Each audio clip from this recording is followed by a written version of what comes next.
My name is Mary, and I'm in my early 51s. I've been married to James for 21 years, and our life is mostly peaceful and happy.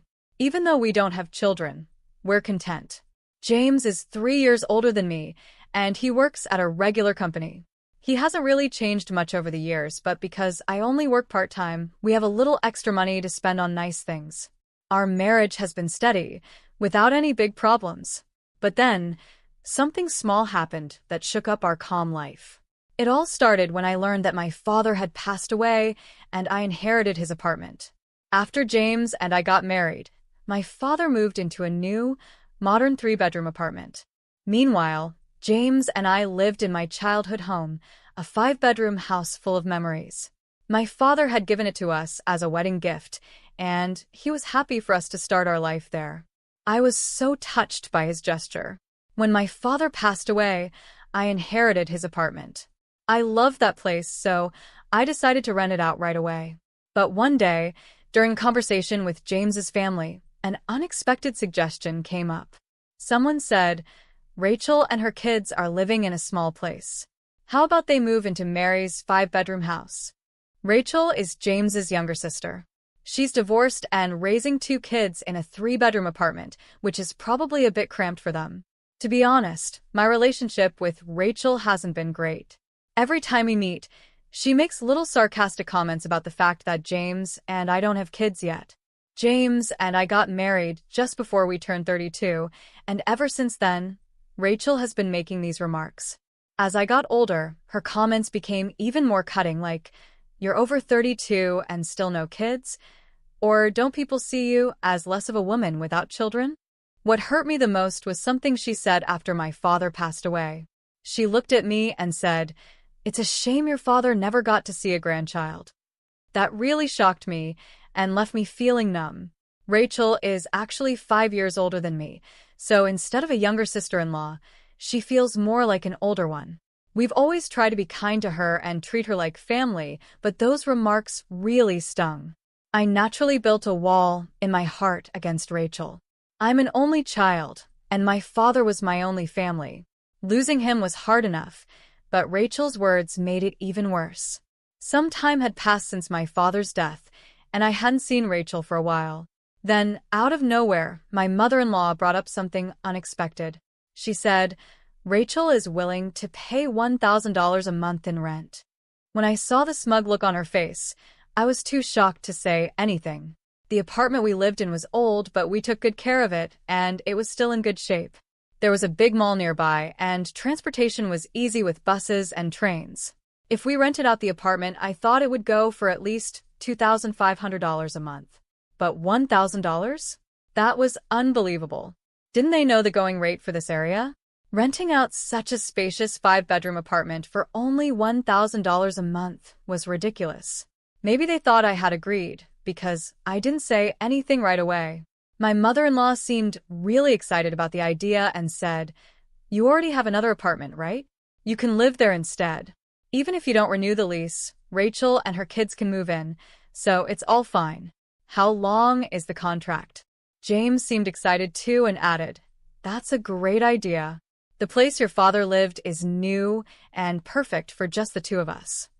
At this point, the conversation was moving forward without even considering our thoughts, and I started to panic. I couldn't help but blurt out, "Isn't there an option for all of us to live together in this apartment?" James's parents had a big house, and they were the only ones living there. They even had rooms for both James and Rachel, so I thought it would be fine if they all moved in. After all, they said they wanted a bigger place. Normally, before making decisions like this, you talk with the family. But moving in with James's parents would mean Rachel's kids would have to change schools, and they seemed worried about the cost and hassle of getting new school uniforms and gym clothes. I didn't want to directly say I didn't want to rent the apartment to Rachel in front of my mother-in-law, but I said, "This is my hometown. I can't just leave so easily." I left their house, but my mother-in-law said, "You don't have to decide right away," which made me feel like she wasn't giving up. When I got home, I asked James, "This apartment is special to us. Why are you so quick to decide to leave?" He seemed surprised and said, "Well, it's not a single-family home. I was shocked by his answer. Maybe because he grew up in a house, an apartment didn't feel like a real home to him. But I wished he could at least understand my feelings and apologize. Instead, I felt upset. I raised my voice and said, "This is my home, my apartment. Why are you making decisions without asking me?" James looked upset and replied, "We've been married for 21 years. Why are you saying my apartment? It's our apartment." I could hear the frustration in his voice. I wished he could understand how much this apartment meant to me as my special home. If he had hesitated about renting it to his sister, I might not have felt so hurt by his words. But in that moment, I felt deeply hurt. We tried to calmly talk about it many times after that, but it was difficult. James didn't seem to understand my feelings at all. He started calling me things like money-minded, stubborn, and selfish. As time went on, the distance between us stayed the same. During this period, I kept getting messages from my mother-in-law asking if we had made any progress on moving. The pressure from both my mother-in-law and James, who didn't seem to understand my perspective, wore me down. I felt like I was nearing my breaking point. Then one day, I was shocked to receive an email from Rachel. She wrote, "Why are you two, without kids, holding on to such a big space? You don't need it. Just move out." I hadn't heard from Rachel since we started talking about the apartment, and now here she was, telling me to leave. I never imagined she would send such a blunt message. Reading her email, I reflected on everything I had been through and felt a wave of self-doubt. The idea of divorce crossed my mind several times. Each time, I tried to calm myself, but I was reaching my limit. I decided to visit the local government office to start the process for a divorce. I also reached out to a specific place to understand the next steps. A few days later, with a clearer mindset, I went to the court. After checking, I found out that both the apartment we lived in and the one I was renting out were in my name. It was legally mine. Confirming this gave me the strength to confront my situation with James. I thought about what I needed to do next and decided we needed to talk seriously. I told James, "I've said this many times, this is my house. I can't stand the idea of renting it to Rachel. I don't want to give my home to someone who treats me poorly. Please talk to your mother and Rachel about this." James's face darkened like he was tired of the conversation. I had already told him about all the hurtful things Rachel had said to me and how much I disliked her behavior. I wanted him to understand my feelings, but instead, he sided with Rachel, saying, "Rachel is right." It was then that I realized how things had truly changed. I could have gone through with a divorce at that moment, ending the pain I was feeling. But I couldn't bring myself to end a 21-year relationship so quickly. Deep down, I was ready for divorce if James rejected what I had to say. Still, I thought to myself, maybe I'm being too sensitive about Rachel. Maybe she isn't being as condescending as I think, and I'm just exaggerating things. James didn't get it, though. He said, "I really don't understand why you feel this way." His words hurt. Was I the only one feeling like this? I asked him, "If that's how you feel, will you sign this?" And I handed him the divorce papers. James looked shocked but quickly replied, "Do you really want to end our relationship over something so small?" He didn't understand that it wasn't a small issue to me. "I'm serious," I said, looking him in the eyes. "I care about Rachel too, but lately, things between us have changed. I don't feel the same love anymore, so I'm leaving." My heart ached when I saw how casual James was about it, smiling like it wasn't a big deal.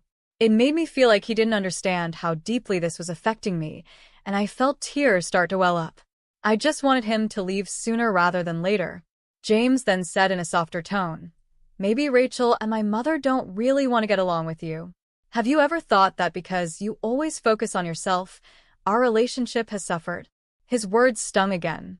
We had always misunderstood each other, even while trying to make things work. "I think it's impossible to fix our relationship now, no matter how much we talk. I can't imagine a future with you anymore," I said calmly. "If you can't understand my feelings, then we'll have to go through with the divorce." James looked both surprised and sad as he asked, "Do you really feel that way?" Then he left the house without saying anything else. He didn't sign the divorce papers, and he left all his belongings behind. A few days later, James came back. He looked sad and unsure. "What should we do from here?" he asked quietly. I could tell he thought I might forgive him if he acted humble, but my mind was already made up. There was nothing left to discuss. "If you agree to the divorce, sign the papers," I said. "If not, we'll have to take legal action. And by the way, I've decided to let go of this house." I had been thinking about selling it for a while. The day I went to get the divorce papers, I talked to Mr. Eric, an old friend of my father's. I'd known him for years. When I was a child, Mr. Eric was always by my father's side until the very end. He even attended my father's funeral and gave me his business card, telling me to reach out if I ever needed help. The card had the details of his law firm. Thanks to Mr. Eric, I was able to get help from a legal advisor to deal with my father's inheritance. When I told Mr. Eric about my situation, he gave me honest and helpful advice. He explained the importance of checking property ownership, dealing with divorce complications, and other tips that helped protect me. After James left the house for a while, I decided to sell the apartment. I quickly contacted real estate agents to start the process. I also informed Mr. Eric about my rocky relationship with James and how he refused to sign the divorce papers. Asked for his help in handling the divorce. When James found out I was selling the apartment, he was shocked and angry. "You always said this was our family home. Are you really going to sell such an important place? After all the concern you had about Rachel, you're being selfish," he said. But his words didn't affect me anymore. I looked him straight in the eyes and asked, "Do you have anything else to say?" James seemed surprised but quickly began arguing. "Why would you make such a big decision on your own? The apartment may be in your name, but after a divorce, there should be a division of property. This place belongs to both of us, right?" James was clearly emotional and desperate, but I calmly smiled and responded, "Actually, this apartment has been in my name since before we got married. I checked with my lawyer, and anything owned before marriage isn't part of the property division." Selling the apartment was difficult, but I didn't want to hold on to painful memories in this home. With the advice from Mr. Eric about property laws, I decided selling was the best choice. When James realized the truth, his attitude changed quickly. "I'm sorry," he said. "This place means a lot to you, but it hasn't been sold yet, right? Please reconsider. Let's give it another try. I'll talk to Rachel and Mom. Just stop the divorce and the sale of the apartment." As I listened to him plead, I found myself wondering why I had stayed with him for 21 long years. I was shocked that I had chosen someone like him. "Don't try to act nice now. When we were together, you never stood by my side. The idea of starting over with you is impossible, so please leave. We both need to move on." He wasn't easily convinced, and this created a big gap between us. But after going through all the necessary steps, I was finally able to end our relationship. It felt like the start of a new chapter in my life. At first, being alone seemed scary, but I realized it wasn't as bad as I thought. Now I live in a new 3-bedroom apartment, living life the way I want. My mother is with me, and even though he's gone, I'm fine. Everything is okay. My husband once coldly said, "You're not needed here." That shocked me. I had been sending $3,100 every month to his parents, but it didn't matter to him. Then, to make things worse, my mother-in-law added, "A wife who can't do proper housework isn't needed," with a cold smile, almost as if she was happy to see me go. Realizing there was no point in trying to please these people anymore, I decided to leave. With a calm smile, I replied, "If that's what you think, then I'll go." My husband looked shocked. "My name is Lauren, and I'm a 35-year-old office worker. I met my husband Michael through a blind date set up by a friend. He was friendly and outgoing, and we hit it off quickly.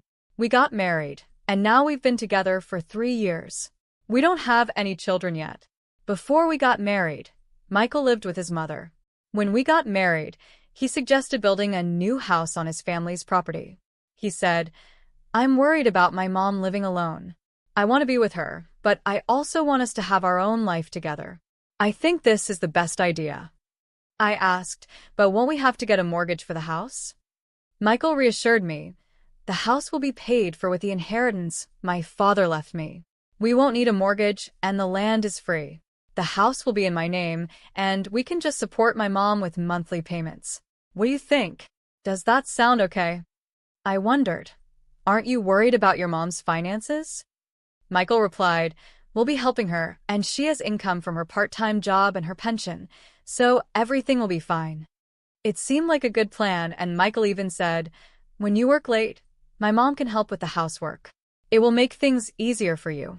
We would live in separate houses, but on the same property.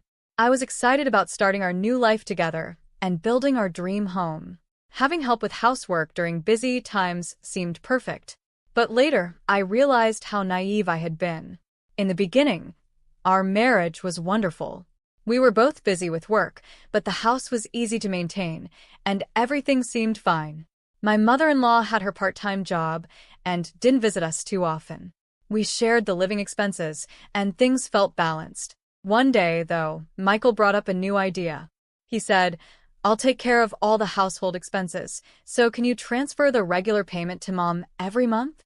I want you to handle that. I was surprised and asked, how much will it be? He said, maybe about $2,200 a month. But when I did the math, I realized $2,200 was less than what we had been sending.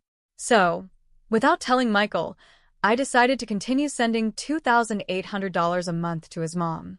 That amount took a big chunk out of my paycheck, but with other expenses like utilities, groceries, and medical bills, Michael was still covering most of the costs. His salary went into our joint account, and from there I made the payments and added the rest to our savings. This arrangement worked for about a year. However, when my mother-in-law quit her part-time job and started visiting more often, things began to change. One day, she said, I'm getting older, so I decided to quit my job and take it easy. Michael responded, that's okay, Mom. You don't need to worry anymore. We're here for you. Thank you, Michael. You've always been so kind, she said. At first, it was nice to see them getting along. But then she started to criticize the way I kept the house. It looks like you haven't been cleaning properly. There's dust everywhere. This is unacceptable. I apologized. I'm really sorry. I've been busy with work and haven't been able to keep up with everything. That's just an excuse, she said. You're living in Michael's house, so the least you can do is take care of the basic chores. And I've heard you take shortcuts with cooking, too. Is that true?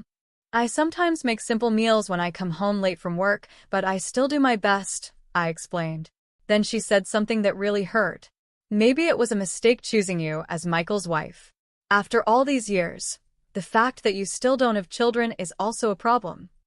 Her words stung, and I realized that things had taken a serious turn for the worse. I felt like not having children wasn't entirely my fault, but arguing about it would only cause more problems. Originally, my mother-in-law had promised to help with household chores when things got tough, especially since we were living on the same property. However, it seemed both Michael and my mother-in-law had forgotten that promise. Now, whenever she was around, she constantly criticized me, so I decided to just ignore her comments. Amid all this, a bigger issue arose. Our joint account balance was getting low because Michael's salary hadn't been deposited for 5 months. I confronted him, asking, why hasn't your salary been deposited? What he said next shocked me. He had quit his job and was looking for a new one. I thought he had been going to work every day, but he had actually been job hunting. Why did you quit without telling me? This is serious, I said. I'm sorry, I feel bad about it, Michael replied. My boss was always on my case, nagging me for every little mistake. Everyone makes mistakes, right? But he acted like I was the only one. Michael explained that a mistake he made caused the company a big loss, and while most bosses would give a warning, his didn't. I understood that his work environment was tough, but since he had already quit, we needed to figure out what to do next. Have you found any new job prospects? I asked. The problem is, I can't find a job that matches my skills, he said. At this point, shouldn't you just take a job, even if it's not ideal? We can't afford to be too picky right now, I suggested.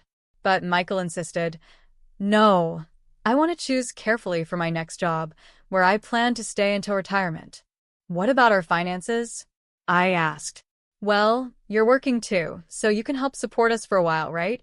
He replied, as if it were no big deal. I realized he wasn't going to change his mind, so I decided to endure until he found another job. But with our income so low, after sending money to my in-laws, there was barely anything left. We had to dip into our savings, which were almost gone. To make up for this, I decided to work more hours to increase my income. Luckily, my workplace valued me, and they agreed to let me work overtime. However, when I returned home late, my mother-in-law would often be waiting for me, ready to criticize. I couldn't help but wonder, how did it come to this? I can't believe a daughter-in-law doesn't do any housework, my mother-in-law said angrily. I'm sorry, it's because of work, I tried to explain. Making excuses, going out to play, and then asking Michael for more money? I need money for living expenses and the remittances. My salary alone isn't enough, I said. Hearing this, my mother-in-law got even angrier. Complaining about just $2,800? You live in Michael's house for free and don't even do any chores. Unbelievable. It was shocking to me that she thought $2,800 was nothing. I worked hard to earn that money. It seemed like she took the monthly payments for granted and didn't appreciate their value. She added, because you don't do the housework, I have to, or Michael suffers. It's hard dealing with such an incompetent daughter-in-law. Even though she acted like she did all the work, my mother-in-law often bought ready-made meals from the store and only did laundry for herself and Michael. The kitchen was always left messy, with dirty dishes everywhere. Michael and my mother-in-law always had their meals prepared, but not for me. I was usually told to eat whatever was left over. Michael would just relax in front of the TV while I dealt with my mother-in-law's harsh words. Over time, my feelings for my husband started to fade. His job search wasn't going well, and he was too proud to apply to anything less than top companies. A year had passed, and he still hadn't found a job. He just spent his days doing nothing. Hey, if this keeps up, we're going to run out of savings. Can't you get a part-time job to help with the bills? I asked him. Michael glared at me and said sharply, why should I get a part-time job? This house isn't even in your name, it's mine. You're just living here and can't even take care of me properly, so of course you have to pay the bills. I felt the future was looking bleak. I was paying for everything, our living expenses and the remittances to his mother, but there was a limit to how much I could earn. Remittances? It's just $2,800. Stop nagging me. If you don't like it, leave my house, he said angrily, hitting the table before walking out of the room. Michael dismissed the amount I worked hard to earn, calling it just $2,800. Our relationship had never been more strained. Then, unexpectedly, some good news came. Michael had a chance to get a job at a company run by his mother's friend. While the salary wasn't as high as his old job, I was just thankful he would be working again. The trial period was set for 5 months. Michael grumbled, I don't think this company is the right fit for my skills, but it's hard to say no since my mom introduced me. As long as you're willing to work, that's what matters. Do your best and aim for full employment, I replied. I never imagined that Michael's new job would cause more problems. At first, he left for work every morning with energy, but after a month, things changed. He started coming home late, and sometimes he didn't come home at all. His jacket smelled like a woman's perfume that I didn't recognize. On top of that, he stopped contributing his salary to our household and even started withdrawing money from our joint account without asking me, while still sending the monthly remittance to his mother. I decided to stop putting my salary into the joint account, which made Michael furious. He confronted me, asking, why aren't you putting money in the account? The balance is almost zero. Where is your salary going? You're not paying for the living expenses. Tell me how you're using the money. I told him, that's not fair. Am I the only one earning and managing our household? If you contribute, I will too. Michael shot back. This house is mine. It's only natural for you to contribute.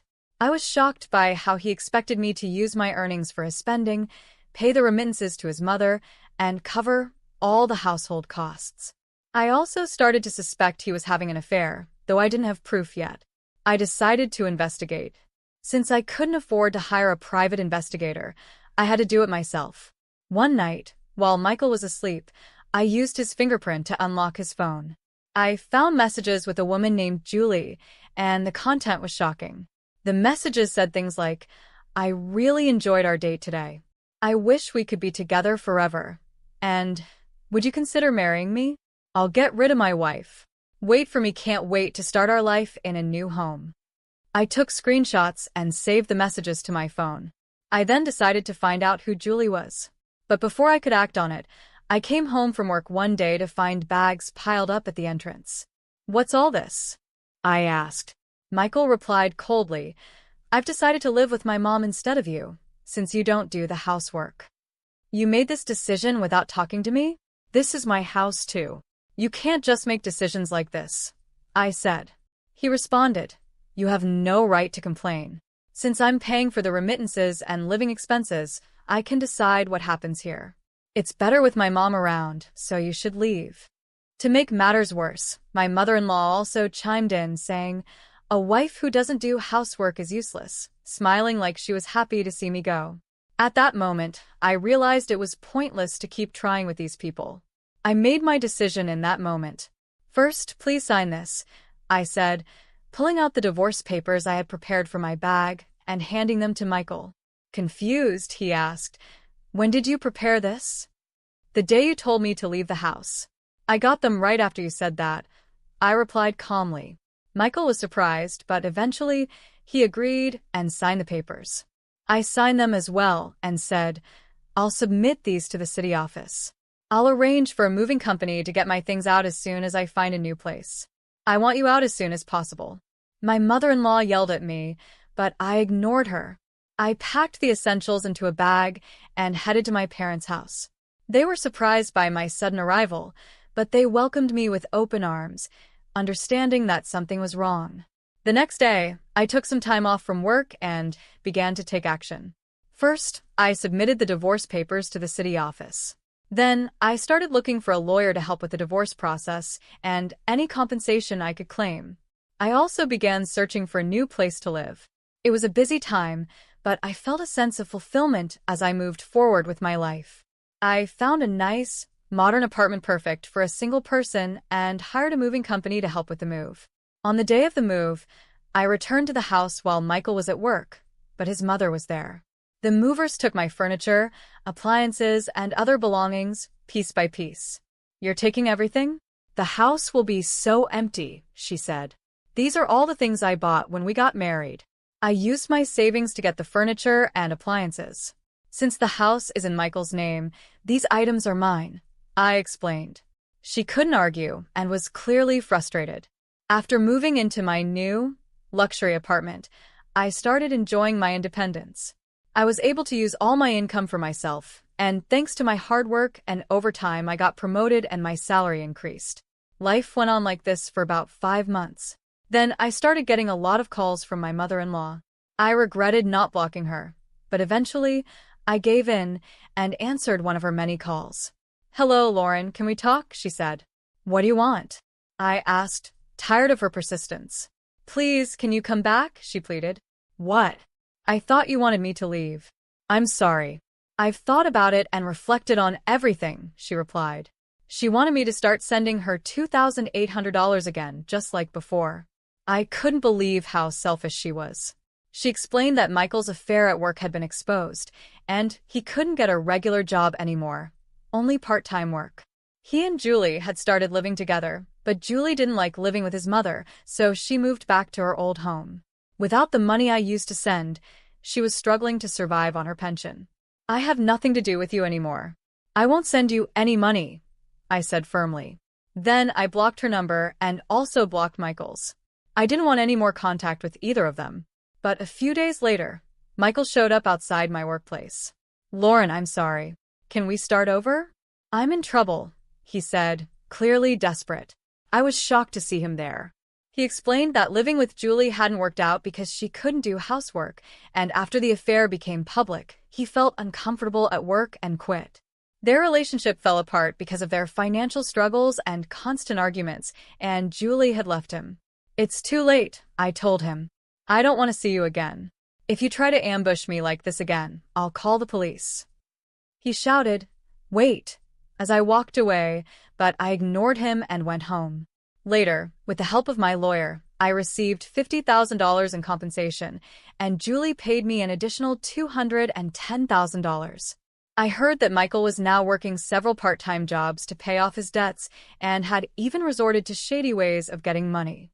Meanwhile, my mother-in-law had gone back to working part-time and was living frugally. They were constantly blaming each other for their problems. Julie had started working night shifts to pay off her debts after quitting her job and breaking up with Michael. As for me, I've adopted a little dog and am enjoying peaceful, happy days in my new apartment, looking forward to whatever life